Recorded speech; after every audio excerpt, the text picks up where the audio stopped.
कथा रक्षाबंधनाची. भावा बहिणीच्या पवित्र नात्याचा जणू सोहळाच असतो. बहिणीने भावाच्या मनगटावर बांधलेला तो एक फक्त धागा नसून ती एक जाणीव आहे सुरक्षितेची, जी भावाच्या मनगटावर राखी बांधल्यानंतर अजून तीव्र होते.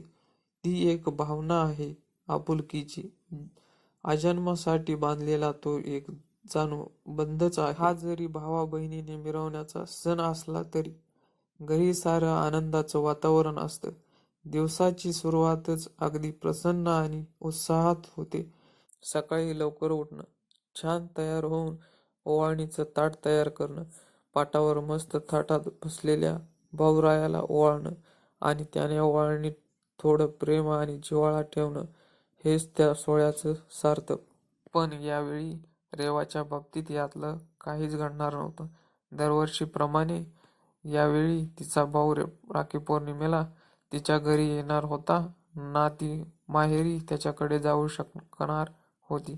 दरवर्षी राघव राखी पौर्णिमेला रेवाकडे अगदी 2 दिवस आधीच यायचा. 2 दिवस आपल्या सासूरवाशी बहिणीचं सुखदुःख वाटून घ्यायचा. 4 आधाराचे शब्द तिच्या ओंजळीत टाकून वाऱ्यासारखा निघून जायचा. राघवचा फार जीव होता रेवावर.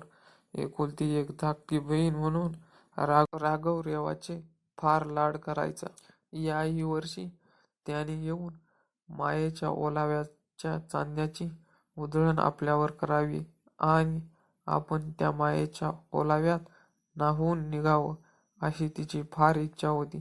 पण ही इच्छा असूनही या सोहळ्याच्या बासरीतून यावर्षी या भावा बहिणीच्या आयुष्यात आनंदाची धून ऐकू येणार नव्हती. याचं साऱ्या विचाराचं वादळ रेवाच्या मनात घोंघावत होतं. भावाच्या आठवणीनं तिचा ऊर भरून आला होता आणि रेवा त्या आठवणीतल्या कडू सत्यात हरवली. त्या घटनेला 6 महिने उलटून गेलते. त्याच्या जखमा आजही सगळ्यांच्या मनात तीव्र वेदना देऊन जातात. 6 महिन्यापूर्वी राघवच्या गाडीचा खूप मोठा अपघात झाला होता, ज्यात त्याच्या डोक्याला जबर मार बसला. तो फक्त राघवच्या डोक्यालाच बसलेला मार नव्हता, तर तो वार होता घरच्या सगळ्यांच्या मनावर झालेला. 6 महिन्याआधी राघव त्याच्या कंपनीच्या कामानिमित्त साताऱ्याला गेला होता. राघव ज्या कंपनीत नोकरी करत होता ती कंपनी बांधकाम व्यवसायातली होती. महाबळेश्वरला एक मोठं हॉटेल बांधण्याचं काम त्याच कंपनीला मिळणार होतं. त्याच संदर्भात एक मीटिंग महाबळेश्वरला होती आणि कंपनीतर्फे हे डील फायनल करण्यासाठी राघवची निवड करण्यात आली होती. मीटिंगची वेळ संध्याकाळची 4 वाजल्याची होती. राघवने ती मीटिंग यशस्वी करत ते काम त्याच्या कंपनीला मिळवून दिले. मीटिंग संपल्यानंतर रात्रीचं जेवण सगळ्यांनी एकत्रच करण्याचं ठरवलं. राघवने त्याला होकार दिला. मीटिंग झाली, जेवण झालं, पण या सगळ्यात राघवला तिथून निघायला फार उशीर झाला. अंधारातून घाट उतरणं कोणत्या दिव्यापेक्षा कमी नव्हतं. त्यात राघव एकटाच मुंबईवरून मीटिंगला गेलेला. सकाळी ऑफिसमध्ये जाऊन तिथलं काम संपवून मग साताऱ्यासाठी निघालेला. राघवने त्याची कार काढली व सावधगिरीने घाट उतरायला सुरुवात केली.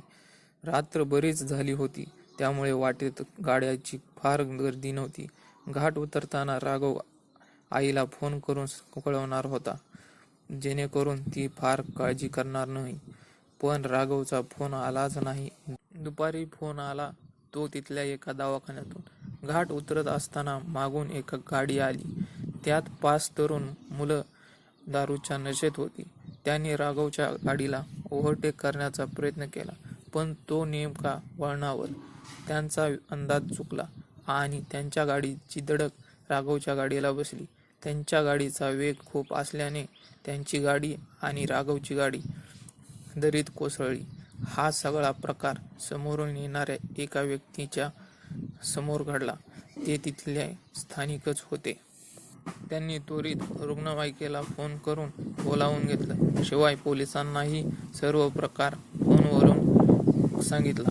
पोलीस घटनास्थळी दाखलही झाले, पण अंधार असल्याने पोलिसांनाही काही करता आले नाही. त्यांनी फक्त पंचनामा केला. शेवटी सकाळी सारी यंत्रणा त्या गाड्या बाहेर काढण्यासाठी मोहिमेत जुटली आणि शेवटी त्या दोन्ही गाड्या बाहेर काढण्यात आल्या. दुसऱ्या गाडीतले 5 आणि राघव 1 असे 6 जण आणि 2 गाड्या त्या दरीतून बाहेर काढण्यात आल्या. नंतर सगळ्यांच्या खिशातील असलेल्या ओळखपत्रावरून साऱ्यांची ओळख पटली. सगळ्यांच्या घरी फोन करून कळविण्यात आले. त्या सगळ्यांना दवाखान्यात नेण्यात आले. दवाखान्यात गेल्यावर दुसऱ्या गाडीतील 2 जणांना डॉक्टरांनी मृत्यू घोषित केले आणि थोड्या वेळाच्या फरकाने बाकी 3ही जणांनी जीव सोडला. त्या दुर्घटनेतून वाचला तो फक्त राघव. पण तो फक्त शरीराने. तो कोमात गेला होता. गेली 6 महिने राघव कोमात होता. मुंबईत चांगले उपचार मिळतील म्हणून त्याला मुंबईच्या दवाखान्यात घेऊन गेले. मोठमोठे डॉक्टर झाले. पाण्यासारखा पैसा खर्च झाला. पण राघवमध्ये काहीही फरक जाणवत नव्हता.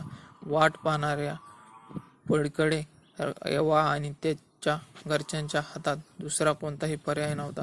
फोनची घंटी वाजली आणि रेवा तंद्रीतून भानावर आली.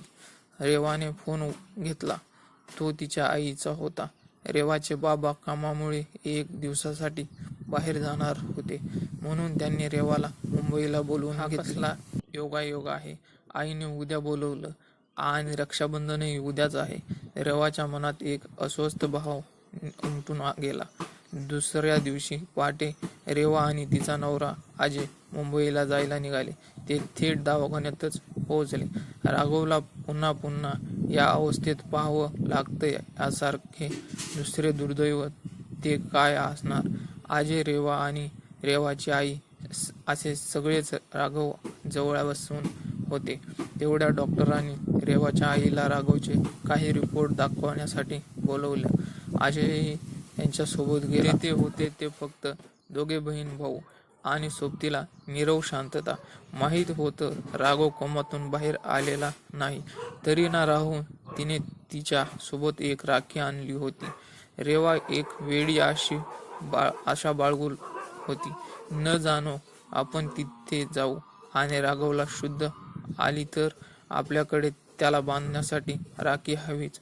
आणि रेवाने तिच्या मनाचे ऐकले आणि तिने तिच्या बॅगमधली राखी काढली आणि राघवकडे पाहिले. तो निपचिप पडून होता. कसलीही हालचाल नाही. रेवाला राघवबरोबरचा प्रत्येक क्षण आठवू लागला. तिचे डोळे पाणावले. तिने राघवच्या मनगटावर भावा बहिणीच्या प्रेमाचा बंध म्हणजेच ती राखी बांधली. तिला अश्रू अनावर झाले आणि तिने राघवचा हात आपल्या हातात घेत तिच्या भावनांना अश्रूमार्फत वाट मोकळी करून दिली. तिचे अश्रू डोळ्याच्या कडा ओलांडून वाहू लागले. तेव्हाच राघवच्या हाताच्या बोटांची हालचाल झाल्यासारखं रेवाला जाणवलं. रेवानं चटकन राघवकडे पाहिलं तेव्हा त्याच्याही डोळ्यातून पाणी येत होतं. 6 महिन्यात पहिल्यांदाच राघवने हलकीशी का होईना हालचाल केली होती. रडण्याच्या मार्फत तो व्यक्त होत होता. रेवाने लगेच डॉक्टर, नर्स, अजय, आई साऱ्यांना आवाज दिला. डॉक्टर लगेच आले. त्यांनी राघवला तपासलं. राघवने पहिल्यांदा डोळे उघडले होते. राघव कोमातून बाहेर आला होता. त्या एका राखीच्या स्पर्शाने त्याच्या संवेदना जाग्या झाल्या होत्या. जणू काही मनगटावरची ती राखी राघवला सांगत होती, राघव उठ, तू रेवाला वचन दिलं आहेस. तिच्या सुरक्षिततेचं तू ते पाळणार नाहीस का? दरवर्षी तू तिच्याकडे जातोस. उठ, बघ तिच्याकडे. आज ती तुझ्याकडे आली आहे. तू तुझं वचन विसरलास असशील, पण तिचं तुझ्यावर प्रेम, तुझ्यावरची माया कमी झालेली नाही. रेवाच्या मनातील भाव जणू त्या राखीने तिच्या भावापर्यंत पोहोचले होते. राघवच्या तब्येतीमध्ये सुधार झालेला होता. डॉक्टरांनी काही दिवसातच राघवला घरी सोडलं. मग त्या बहीण भावाने रीतसर त्यांचा रक्षाबंधनाचा सण साजरा केला. हा प्रसंग भावा बहिणीच्या अतूट बंधनाचे उदाहरण होऊन गेला. अशाच नवनवीन कथा ऐकण्यासाठी चॅनलला सबस्क्राईब करा व बेल आयकॉनला प्रेस करा. धन्यवाद.